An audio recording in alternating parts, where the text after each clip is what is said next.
오늘 우리가 읽은 본문에서 계속적으로 반복해서 나오는 문구가 있습니다. 뭐냐면 주 안에서라는 말입니다. 그리스도 안에서, 이런 말이 반복적으로 언급되고 있습니다. 이 표현은 바울이 사용하는 아주 중요한 그런 표현입니다. 이 말의 의미는 크게 두 가지가 있다고 볼 수 있습니다. 무엇보다도 주 안에라는 말은 주님 안에 내가 또 주님이 내 안에, 그런 의미를 갖고 있습니다. 연합이라고 우리가 표현할 수 있습니다. 로마서 6장 4절에서 5절을 보면, 그러므로 우리가 그의 죽으심과 합하여 세례를 받음으로 그와 함께 장사되었나니 이는 아버지의 영광으로 말미암아 그리스도를 죽은 자 가운데서 살리심과 같이 우리로 또한 새 생명 가운데서 행하게 하려 하심이라. 만일 우리가 죽으심과 같은 모양으로 연합한 자가 되었으면 또한 그의 부활과 같은 모양으로 연합한 자도 되리라. 이 말씀이 무슨 말씀이냐면, 하나님과 내가 연합됐다, 하나님과 내가 하나가 되어졌다. 그 말은 그의 죽으심, 장사되심, 부활하심, 또 승천해서 영원한 하나님 나라, 그 모든 과정들 가운데 내가 그분과 함께, 그 과정의 걸음을 함께 간다, 그 말씀입니다.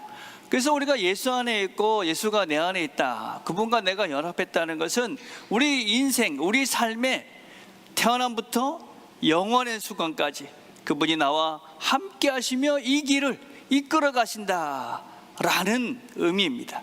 그래서 우리가 이 땅에 사는 것은 단순한, 어떤 면에서는 짧은 100년의 인생이 있지만 그것뿐만 아니라 이 땅에서도 그분이 우리를 이끌어 가시지만 영원한 나라까지 그분이 우리 안에, 그분이 걸어가신 그 삶을, 그분이 겪으신 모든 것들을 함께 겪으며 그 길까지 간다.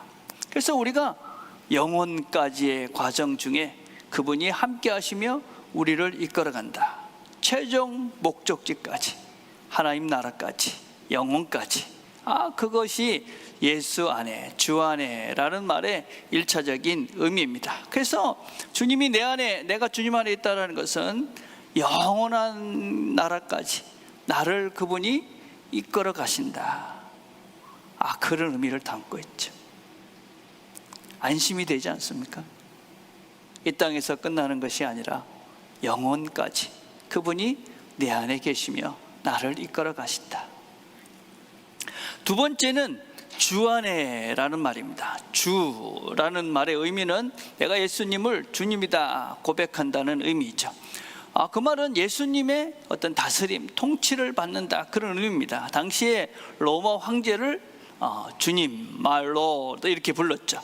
그 말은 당신의 통치 속에 내가 있습니다 라는 그런 고백입니다. 내가 예수님 주님이라고 부르고 내가 주님 안에 있습니다 라는 것은 나는 당신의 통치와 다스림을 받습니다, 그런 의미입니다. 그런데 이것을 수동적으로만 우리가 이해할 때가 대단히 많이 있습니다. 우리가 기꺼이 예수님을 주님이다 라고 부르는 순간 그분은 우리의 보호자가 되시고 우리의 구원자가 되십니다. 그냥 단순하게 우리가 그분의 다스림을 받는다는 것은 그냥 그분이 시키는 대로 하는 종이 된다는 의미가 아니라 그분의 보호 아래, 그분이 이끄시는 이 세상 속에 내가 들어가는 것이기 때문에, 그분 안에 있는 것이기 때문에 그분이 나를 지키시고 보호하시고 구원하시고 이끌어 가신다 라는 의미를 담고 있습니다. 예수님이 나의 주님입니다 이렇게 고백하는 순간 나는 주님의 다스림, 주님의 보호하심과 지키심 속에 내가 있습니다 라는 고백이라는 것입니다. 그 성경이 이렇게 말하죠. 하나님 우리 아버지와 주 예수 그리스도부터 은혜와 평강이 있기를 원하노라. 그분으로부터 은혜와 평강이 온다. 우리 하나님 아버지와 주 예수 그리스도부터 은혜와 평강이 있다, 그렇게 이야기하죠. 또 뭐라고 말씀하시냐? 주 안에서 항상 기뻐하라. 내가 다시 말하노니 기뻐하라. 주 안에 있으면 너희들이 기쁜 삶을 살 수 있다. 내게 능력 주시는 자 안에서 내가 모든 것을 할 수 있느니라. 주님 안에 있으면 은혜가 뭔지를 아는 것이고, 주님 안에 있으면 평강을 누린다. 또 주님 안에 있으면 우리가 모든 것들을 감당할 수 있는 능력을 얻게 된다. 그래서 우리가 오늘 찬양한 것처럼 어떤 어려움과 고난과 환난이 있을지라도 주님 안에 있으면 주님이 더 크시기 때문에, 주님이 더 능력이 있으시기 때문에 우리가 안심하면서 그 길을 가는 거죠. 우리 인생의 믿음이라는 것은 결국 무엇이냐? 내가 겪는 수많은 어려움들이 있을 것입니다. 여러분이 겪는, 우리가 도대체 해결할 수 없는 문제가 있을 것입니다. 그런데 그것보다 우리 주님이, 우리 예수님이 더 크다. 그래서 우리 안에 주님으로 충만해지면 어떤 어려움도, 어떤 문제도, 어떤 괴로움도 우리가 이겨갈 수 있다. 바울은 이런 편지들을 주로 어디서 썼느냐? 감옥에서 썼습니다. 바울의 인생을 보면 그는 수많은 고통과 어려움과 죽음의 공포 속에서 살았습니다. 근데 그는 그 속에서도 평안을 누렸습니다. 그 속에서도, 그 상황 속에서도 기쁨을 잃지 않았습니다. 왜냐? 주님이, 예수가, 예수님으로 충만한 그 믿음으로, 예수 때문에 예수님이 훨씬 더 크신 분이다. 그래서 그분이 예수와 함께 이 모든 것들을 이겨갑니다. 감옥이라는 현실이 있었지만 더 큰 하나님, 예수님 안에 있었기 때문에 그분은, 그 바울은 거기를 넉넉히 이기고 그 모든 것들을 기쁨으로 감당합니다. 평안을 잃지 않지요. 여러분, 우리는 현실이라는 것들 속에서 너무나 겁을 먹고 두려워하지요. 그러나 낙심할 필요가 없습니다. 하나님이 더 크신 분이기 때문에 그렇습니다. 그분은 훨씬 우리가 생각하는 것보다, 우리가 알고 있는 것보다 크고 깊고 높으시며 지혜로우시고, 그리고 우리를 사랑하십니다. 근데 그분이 언제 우리와 함께 하시며 우리를 보호해 주십니까? 지금입니다. 지금, 여기서, 지금 여기 계시는 것이지요. 여기 계시면서 우리와 함께 하시면서 지금 여러분이 겪고 있는 어떤 형편 속에서도 그분은 함께 하시며 여러분을 지켜주시고 보호하시고 선한 길로 이끌어 가십니다. 우리가 지금 여기 계신 그분을 인정하지 않고 지금 이 환경 속에서도 나를 보호하시는 그분을 믿지 않는다면 어제의 그분도 믿지 못하는 것이고 내일의 그분도 믿지 못하는 것이고 영원한 나라도 역시 믿지 못하는 것이죠. 그래서 우리는 그분이 나와 내가 그분 안에 있다는 것은 지금 여기 계시는 분이다. 지금 여기서 나의 모든 환경과 나의 모든 사람들과 하나님의 말씀을 통해서 나에게 말씀하시고 나를 이끌어 가신다. 그래서 신앙인이라는 것은 지금 여기서 그분이 나에게 무엇을 말씀하시는가, 지금 여기서 이 환경 속에서 하나님은 나를 어디로 이끌어 가시는가, 그것을 민감하게 귀 기울이고 그것에 응답하면서 그렇게 걸어가는 것이 신앙입니다. 그래서 우리는 지금 여기서 말씀하시고 이끌어 가시는 그 하나님을 믿는 것입니다. 사건과 상황, 여러 가지 형편들과 또 사람들과 특별히 말씀을 통해서 우리는 그분의 뜻을 우리에게 보여주십니다. 민감하게 깨어서 그분의 음성을 들으며 그분이 이끄시는 그 걸음을 걸어가는 겁니다. 그것이 우리가 주 안에 살고 있는 우리. 그래서 우리는 주 안에 있기 때문에 지금 나를 이끌어 가신 그분께서 영혼까지, 하나님의 나라까지, 영원한 그 나라까지 이끌어 가실 것이다.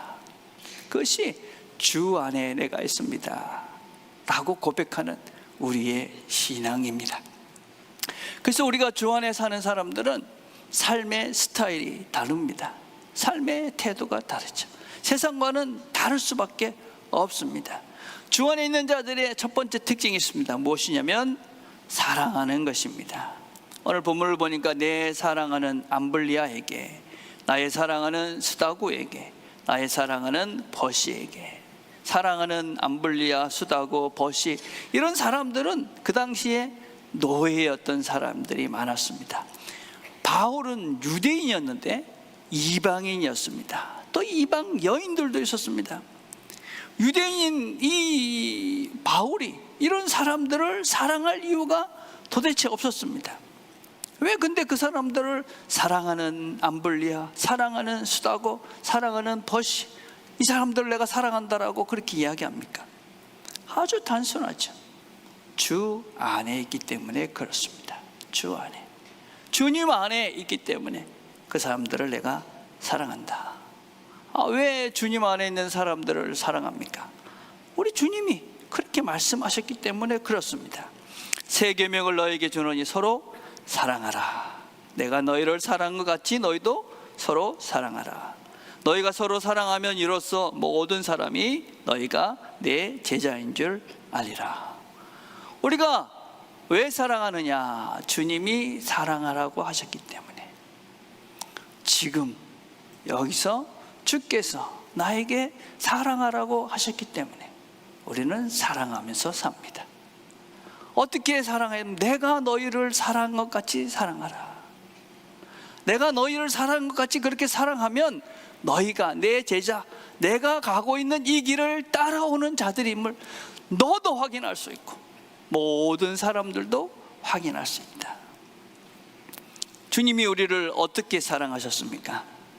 우리가 아직 죄인 되었을 때, 여러분이 우리가 아직 죄인 되었다라는 말은 우리가 사랑받을 만한 아무런 자격이나 조건이 없다는 말입니다. 그리스도께서 우리를 위해 죽으심으로 자기의 모든 것들을 내어주신 것이죠. 하나님께서 우리에 대한 자기의 사랑을 확증하셨다.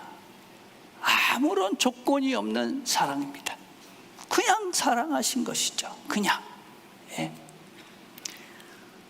여러분, 탕자가 자기의 모든 재산을 잃어버리고 아버지에게 옵니다.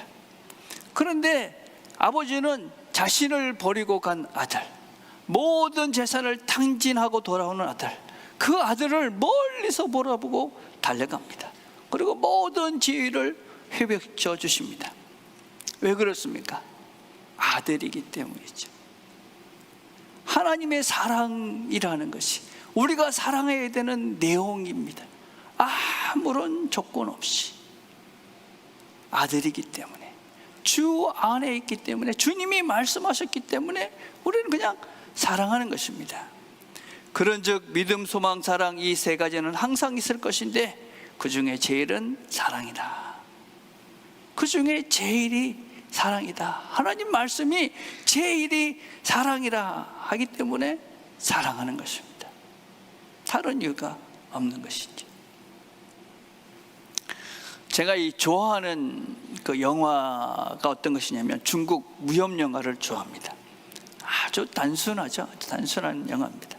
대부분은 부모님의 복수, 뭐 스승의 복수, 뭐 이런 것이 이제 주 내용이죠. 예. 근데 여러분, 영화라고 뭐 무협 영화라고 너무 무시하시면 안 됩니다. 나름대로의 메시지가 이렇게 있습니다. 시대의 흐름을 반영하고 있는 것들이 있습니다. 옛날에는 제가 이렇게 보면 그냥 복수하고 끝났습니다. 복수하고 짠, 이제 끝났다, 이렇게 끝났는데 어느 순간에 보니까는 복수를 해도 뭔가 찝찝한 상태로 끝나는 겁니다. 근데 요즘은 완전히 중국 영화를 봐도 여러분 복수로 끝나지 않습니다. 용서라는 메시지가 더 강렬합니다. 무협지를 보면 최고의 경지가 있습니다. 그게 뭐냐면 신검무적이라는 것입니다. 내 몸과 검이 하나가 되면 적이 없다. 근데 그보다 더 발달된 더 고수가 뭐냐면 심검무적입니다. 그러니까 마음의 검으로 모든 걸 죽일 수 있는 것입니다. 굉장한 단계죠. 근데 그 위에가 뭐냐면 무검무적입니다. 검이 없으면 적이 없다. 너무 큰 메시지입니다. 네. 여러분, 폭력을 배경으로 하는 이 무술 영화에서도 메시지가 이제는 무검무적이다. 원망하고 복수하고 복수심에 불타는 인생, 평생 불행하죠. 여러분, 내 안에 칼을 갈고 삽니다. 얼마나 불행합니까? 얼마나 걱정스럽겠습니까? 칼을 갈고 사니. 예, 남에게도 그러지 않을까요? 그죠? 다른 사람에게도 칼을 갈고 사는 인생 얼마나 불쌍합니까? 안타까운 거죠. 그죠? 그런데 여러분 생각을 해보십시오. 원수를 갚아서 뭐합니까? 과연 통쾌해지고 시원해지십니까?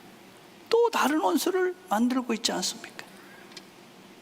전능하신 하나님께서 택하신 방법이 뭐냐?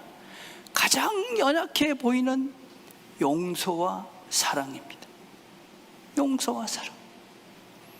용서라는 것이 가장 약해 보이고 사랑하라는 것이 가장 연약해 보이지만 하나님이 우리에게 사랑하라고, 그렇죠? 무검이 아니라 검이 아니라, 검으로 이 세상을 이기는 것이 아니라 사랑으로 세상을 이겨라. 그래서 주 안에 있는 자들은 이 사랑을 아는 것이죠. 하나님이 나를 아무런 조건 없이 사랑해 주셨다는 그 사랑 때문에 내가 그분의 사랑에 굴복하고 그분의 사랑 안에서 살면서 누리는 복을 알기에 그렇게 사랑하려고 애쓰는 것이지. 그래서 여러분, 이 사랑의 길이 하나님의 방법이고 하나님의 기름을, 그리고 이것이 진리된 복된 삶을, 것을 우리가 알기에 우리 기꺼이 사랑하며 사는 것이죠. 주 안에 있는 자들은 사랑하는 것이지. 두 번째, 주 안에 있는 자들은 서로 동력합니다. 동력. 16장 9절에 보면 그리스도 안에서 우리의 동력자인 우르바노와 주 안에서 수고한 두르베나와 두르보사에게 문안하라. 주 안에서 많이 수고했다. 너희로 하여 많이 수고한 마리아에게 문안하라. 그리스도 예수 안에서 나의 동력자들인 브리스가와 아굴라에게 문안하라. 바울은 지금 자기와 함께 수고한 자기 동력자들을 쭉 설명하고 있습니다. 우르바노, 두르베나, 두르보사, 마리아, 브리스가, 아굴라. 이 사람들은 다양한 사람들이죠. 16장에 언급되고 있는 30여 명의 사람들이 사실은 바울의 동력자들입니다. 근데 바울은 그 사람뿐만 아니라 이렇게 로마 교인, 한 번도 본 로마 교인에게도 이렇게 부탁합니다.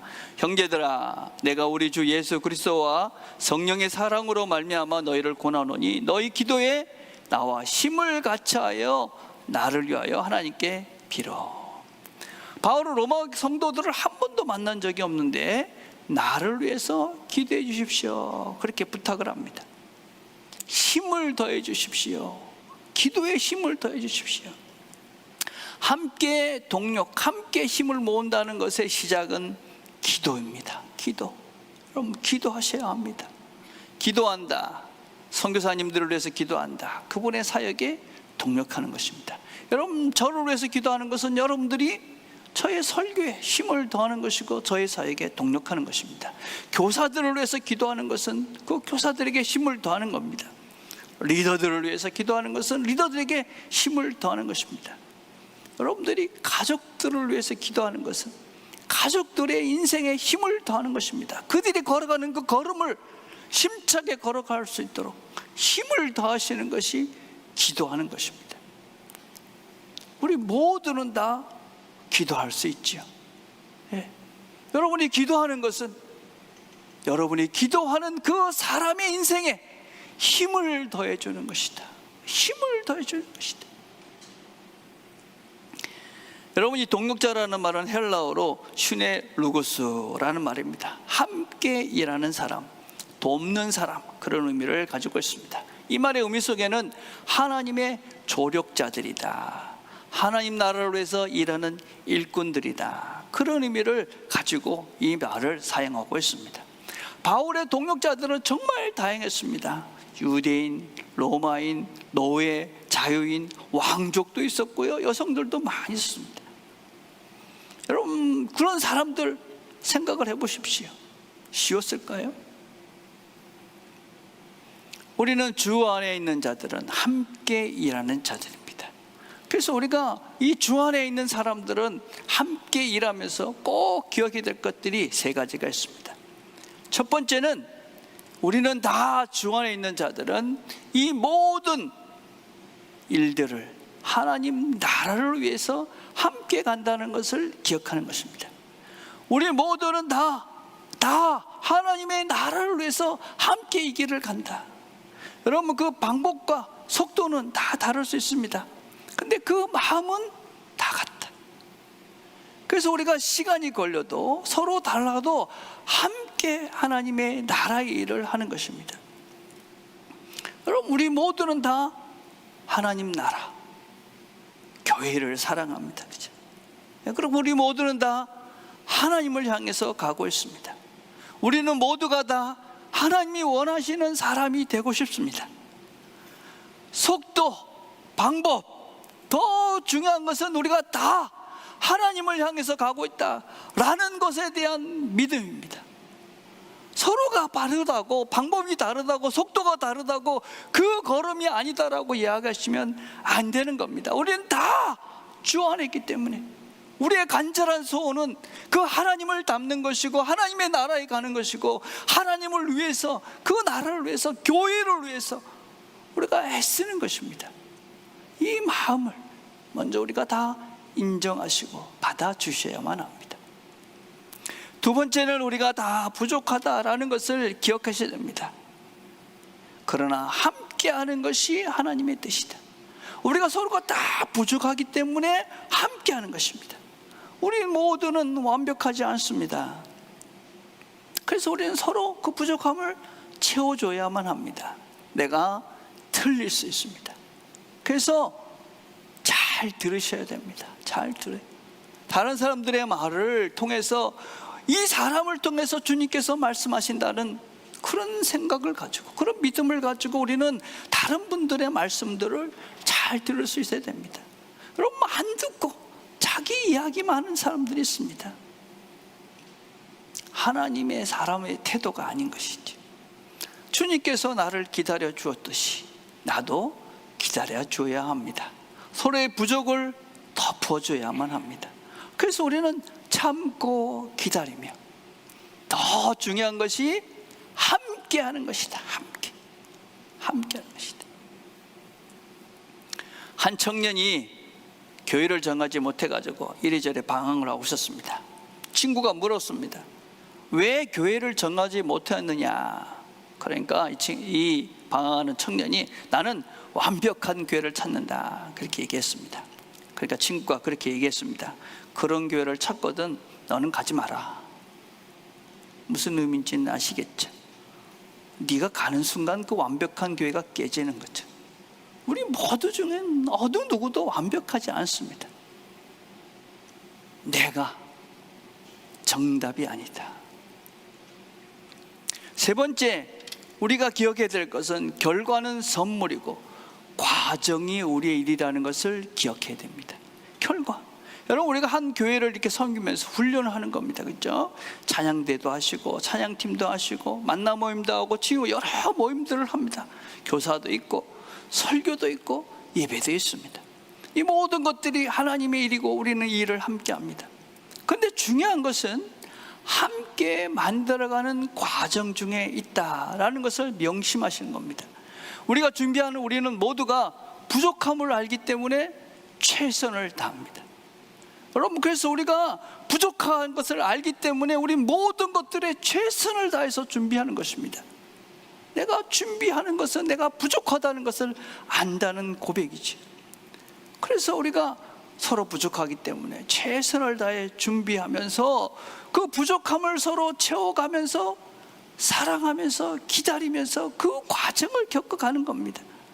같이 기도하고 열심히 준비하고 하나님께 맡기고, 그러면서 서로 사랑하면서 이 길을 가는 것이 하나님의 뜻이다. 이게 동력, 주께서 원하시는 것이다. 여러분, 혼자 하는 것이 편할 때 참 많죠. 저도 어떤 때는 그냥 내 혼자 버리자, 그런 생각이 들 때가 있습니다. 근데 그것은 동력자의 태도가 아닙니다. 바울을 한번 보십시오. 바울이 유대인들과 같이 이 사역을 했습니다. 유대인들이 어떤 사람들입니까? 율법을 지켜야 된다. 내가 평생 율법을 지켰는데 포기할 수 없다. 이런 사람들입니다. 근데 바울은 아니다, 그런 사람이죠. 근데 또 바울은 유대인들과 함께하는 것을 포기하지 않습니다. 이방인들은 어떤 사람입니까? 윤리 도덕이 없는 사람들입니다. 우상을 섬기고 윤리적으로 도덕적으로 타락한 사람들입니다. 여러분, 여성들도 있었고 노예들도 있었습니다. 서로의 상식선이 다르고 문화가 다르고 도대체 용납할 수 없는 그런 다름들이 있었습니다. 그러나 바울은 이 모든 사람과 함께합니다. 여러분, 부족함이 있지만 함께하는 것이 하나님의 뜻이라는 것을, 예수 안에 있는 사람들은, 주 안에 있는 사람들은 함께 그 길을 가야 하는 사람들이기 때문에 바울은 포기하지 않고 그 길을 갑니다. 우리가 지금 참 안타까운 것은 결과지상주의에 빠져 있습니다. 결과만 좋으면 다 괜찮다. 안 그렇습니다, 여러분. 무서운 말입니다, 여러분. 여러분, 어떤 결과보다 더 중요한 것은 과정이며, 그 과정 가운데 우리가 서로 사랑하면서, 사랑을 포기하지 않고 그 사랑으로 앞으로 한 걸음씩 사랑의 사람으로 새로워지는 것이 우리의 목표고 우리의 목적이지, 어떤 숫자적인 것이나 뭔가 번듯한 결과물이 하나님이 기뻐하시는 일이 아닙니다. 사랑이 하나님의 선물이고 사랑이 하나님의 은혜인 것이지, 우리 안에 예수로 충만해져가는 그것이 하나님의 뜻이지, 이 땅에 보여지는 그것이 하나님의 뜻이 아닌 것입니다. 그래서 우리는 힘들지만, 어렵지만 기도하면서 사랑하면서 포기하지 않고 이 길을 가는 것이지. 세 번째, 우리는 기억해야 될 것이 주 안에 있는 자들은 다 가족이다. 바울은 우리 자매 베베, 내 친척, 형제, 권속, 내 어머니라. 여러분, 진짜 어머니가 아니죠. 주 안에 우리는 다 가족이다. 여러분, 가족 그러면 어떤 생각이 드십니까? 참 역설적이게도 우리는 아버지, 어머니, 형제, 자매들, 그런 관계들 속에서 큰 상처를 입죠. 많은 상처가 있죠. 그런데 그 상처를 입기도 하지만 또 그 속에서 회복과 또 자유를 얻기도 합니다.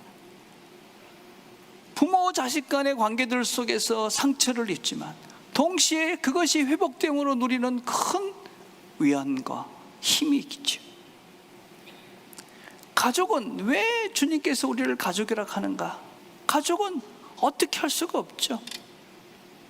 어떻게 할 수가 없습니다. 여러분, 이 혈연 가정 속에서도 이런 과정들을 겪듯이 영적인 가정 속에서도 마찬가지입니다. 우리가 이 공동체, 이 다양한 우리가 함께 모이면서 상처를 받지 않겠다, 불가능합니다. 여러분, 불가능하죠. 우리는 다 다릅니다.